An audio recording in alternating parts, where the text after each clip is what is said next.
Good morning dear students. आज 12th economics में मान की लोच मापने की विधियों का चैप्टर हम पढ़ने जा रहे हैं। इससे पहले की वीडियो में हमने मान की लोच मापने की दो विधियों को पढ़ चुके हैं। पहली विधि हमारी थी प्रतिशत या आनुपातिक विधि, दूसरी विधि थी ज्यामिति विधि। आज हमारी तीसरी विधि है कुल व्यय या खर्च विधि। कौन सी विधि? कुल व्यय या खर्च विधि। इसका प्रतिपादन किसने किया? प्रोफेसर मार्शल ने किया है। अब कुल व्यय या खर्च विधि से तात्पर्य क्या होता है? कुल व्यय से क्या तात्पर्य है? ध्यान से देखो। मार्केट में अगर कोई उपभोक्ता कंज्यूमर किसी वस्तु को खरीदने के लिए जा रहा है, अब उसको खरीदनी है पेंसिल। अब एक पेंसिल की कीमत माना कि 2 रुपए। कितने रुपए? 2 रुपए। और उसकी वो कितनी इकाई खरीद रहा है? 10 इकाई खरीद रहा है। यानी कि वो 2 रुपए की पेंसिल 10 खरीद रहा है। ये होगी उस पेंसिल की कीमत और ये होगी उसकी मांग। 2 रुपए की एक पेंसिल है और वो इतनी 10 पेंसिल खरीद रहा है। इसका मतलब कुल व्यय उसका कितना बना? 2 × 10 यानी कि 20 रुपए। 2 रुपए की एक पेंसिल 10 पेंसिल उसने खरीदी, मांग मात्रा 10 है, तो 2 का गुणा 10 से किया, 20 प्राप्त हुआ। इसका मतलब कुल व्यय या कुल खर्च कितना आया? 20 रुपए आया। अब कीमत अगर घट जाती है या बढ़ जाती है, कीमत में परिवर्तन आ जाता है। माना कि 2 रुपए की जो पेंसिल थी वो कितनी हो गई? 3 रुपए की हो गई। कीमत बढ़ गई पेंसिल की, तो उपभोक्ता ने 10 इकाई की जगह कितनी इकाई खरीदना पसंद किया? 8। और 8 × 3 कितना होता है? 24। तो अब इसकी कुल व्यय कितना हो गया? 24। पहला कुल व्यय था 20, अब कुल व्यय हो गया 24। तो ये जो परिवर्तन आता है, इस परिवर्तन के जरिए हम मांग की लोच ज्ञात कर देते हैं।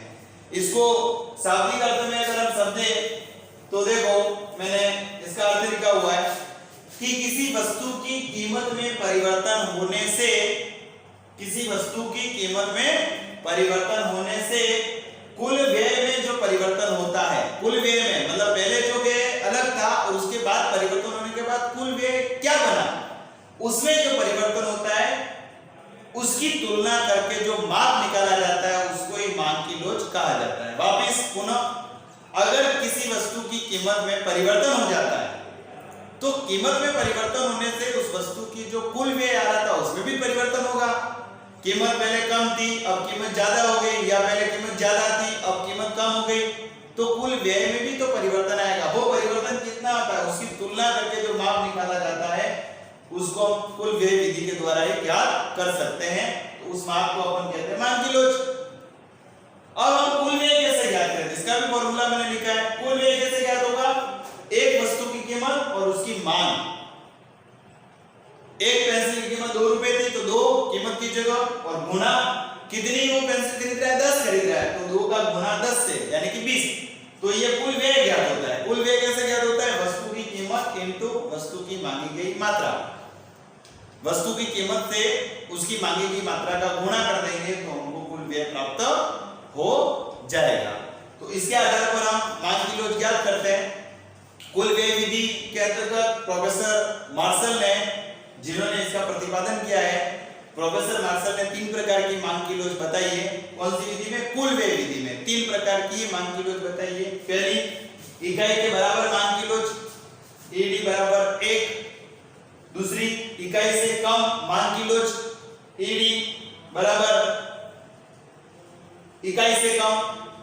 और तीसरी, इकाई से अधिक मांग की लोच, यानी कि ईडी बराबर इकाई से अधिक। यानी कि अगर कुल व्यय में परिवर्तन नहीं हो रहा है, भले कीमत परिवर्तन हो, चाहे उसकी मांगी की मात्रा में परिवर्तन हो, लेकिन उसके कारण जो कुल व्यय है वो पहले भी जो जितना कुल व्यय था बाद में भी उतना कुल व्यय, दोनों में कोई परिवर्तन नहीं हो रहा है, उतना ही कुल व्यय है, तो इसका मतलब इकाई के बराबर मांग की लोच है। कुल व्यय में परिवर्तन नहीं। पहले माना कि कुल व्यय 20 था, 20 रुपया टोटल व्यय हुआ, और बाद में भी कुल व्यय 20 रुपये हो रहा है, तो कोई परिवर्तन नहीं है। तो उस वक्त इलास्टिसिटी डिमांड यानी कि मांग की लोच की इकाई की इकाई से कम, यानी कि पहले कुल व्यय और बाद के कुल व्यय में अंतर है। पहला कुल व्यय ज्यादा हो और बाद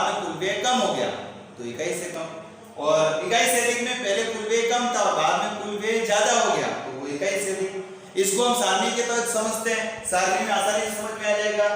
ये पहली सारणी इकाई के बराबर मान की लोच को दर्शाती है। किसको दर्शाती है? इकाई के बराबर मान की लोच को दर्शाती है, पहली सारणी।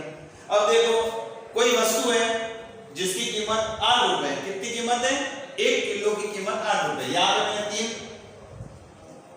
बॉक्स बनाए, एक में तो कीमत है, दूसरे में मांग है और तीसरे में कुल व्यय है।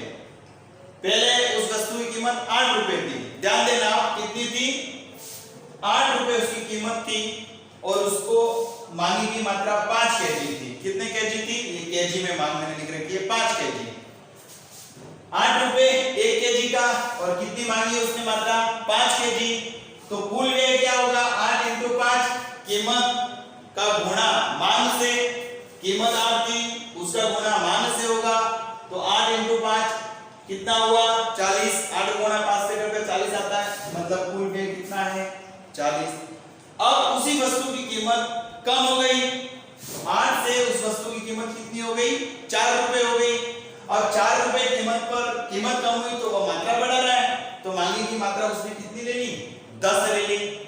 4 रुपए कीमत से उसने 10 इकाई मांगी। अब यहाँ पर कुल व्यय क्या हुआ? कीमत में परिवर्तन से अब कुल व्यय क्या हो रहा है? 8 रुपए कीमत की 5 इकाई मांगी तो 40 कुल व्यय हुआ। अब 8 से कीमत परिवर्तन हुई, 8 से कीमत परिवर्तन होके 4 रुपए हो गई, तो अब उसका कुल व्यय क्या बना? तो 4 का गुणा 10 से कितना हुआ? 40। यानी कि भले ही कीमत में परिवर्तन हुआ, भले ही मांग में परिवर्तन हुआ, दोनों में आपको परिवर्तन नजर आ रहा है, पर कुल व्यय में कोई परिवर्तन नहीं है। कुल व्यय 40 था पहले भी और अब भी कितना है? 40 है। तो जब कुल व्यय में कोई परिवर्तन नहीं होता है तो उस वक्त मांग की लोच यानी इलास्टिसिटी डिमांड बराबर क्या होगी? 1 इकाई के बराबर। इसलिए मैंने लिखा है इकाई के बराबर मांग की लोच, कोई परिवर्तन नहीं। दूसरा देखो आप, दूसरे में भी कीमत, मांग और कुल व्यय का मैंने कॉलम बना रखा है। एक कॉलम कीमत का है, दूसरा मांग का है, तीसरा कुल व्यय का है। अब इसमें भी पहले कीमत 8 रुपए थी माना कि उस वस्तु की, 5 इकाई वो मांगता था, कितना हुआ? 40 रुपए हुआ। 8 × 5 40 रुपए। अब इसकी कीमत गिर गई, कम हो गई, 8 से कितनी हो गई? 4 रुपए हो गई, पर वो इकाई कितनी उसने इकाई क्या की? बढ़ा दी, 8 इकाई कर दी। कितनी इकाई कर दी? 8। अब 8 गुणा 5 से क्या? यहाँ आया कुल व्यय 40, कीमत में परिवर्तन होने से 4 गुणा 8 से क्या? यहाँ पर आया कुल व्यय 32, यानी पहले के कुल व्यय से अब कुल व्यय क्या हो गया है? कम। क्या शब्द आ रहा है? कम। पहले कुल व्यय 40 था, अब कुल व्यय क्या है? 32। तो इसको कहते हैं इलास्टिसिटी डिमांड बराबर इकाई से कम। इकाई से कम यानी पहले से अब कम है तो इकाई से कम होगा। यही हो गया इकाई से कम मांग की लोच। कुल व्यय पहले 40 था, 32 है। तीसरा, इकाई से अधिक मांग की लोच। इकाई से अधिक से तात्पर्य कोई दूसरी वस्तु अपन ले लेते हैं कि माना कि किसी एक वस्तु की कीमत 16 रुपए है और उसकी 5 इकाई 5 केजी हम खरीदते हैं तो कुल व्यय कितना आता है? 80 आता है। यानी कि 16 रुपए कीमत पर 5 इकाई हमने खरीदी तो कुल व्यय क्या आया? 80। 80 कैसे आया? वही चीज कीमत का गुणा मांग से। अब 16 रुपए कीमत थी, 5 इकाई मांगते थे तो 80 कुल व्यय हुआ। अब 16 से कीमत हो गई कम, कीमत कितनी हुई? 10 रुपए। अब 10 रुपए पे वो कितनी मांग कर रहा है? 10 इकाई की कर रहा है, मांग भी बढ़ा दी, कीमत कम हुई इसलिए। अब 10 पे 10 की मांग कर रहा है तो उसका कुल व्यय क्या हो गया? 100 रुपए। यानी कुल व्यय तो बढ़ गया, पहले से अधिक हो गया, पहले कुल व्यय से अब अधिक है, अधिक आया, इसका मतलब इलास्टिसिटी डिमांड इकाई से अधिक, मांग की लोच क्या है? इकाई से अधिक आई। तो इस प्रकार प्रोफेसर मार्शल ने 3 प्रकार की मांग की लोच बताई है कुल व्यय और खर्च विधि में। एक इकाई के बराबर मांग की लोच, एक इकाई से कम मांग की लोच, एक इकाई से अधिक मांग की लोच। और इसको ज्ञात करने का तरीका यही है कि कुल व्यय आप पता कर लो। कुल व्यय ज्ञात करने का तरीका कीमत का गुणा मांग से। अब कुल व्यय से हमने पता कर लिया भाई पहले कीमत 8 थी, 5 केजी मांग थी तो दोनों का गुणा क्या? 40। और उसके बाद कीमत में परिवर्तन भले ही हो गया, मांग में भी परिवर्तन हो गया, पर कुल व्यय तो 40 ही है तो कुल व्यय में कोई परिवर्तन नहीं, इसलिए इकाई के बराबर मांग की लोच है। यहाँ पर कुल व्यय 40 था, अब कुल व्यय कम हो गया, कम हुआ तो इसका मतलब इकाई से कम। अब यहाँ कुल व्यय पहले 80 था, अब 100 प्रकार प्रोफेसर मार्शल ने कुल व्यय विधि के अंतर्गत 3 चीजें बताई।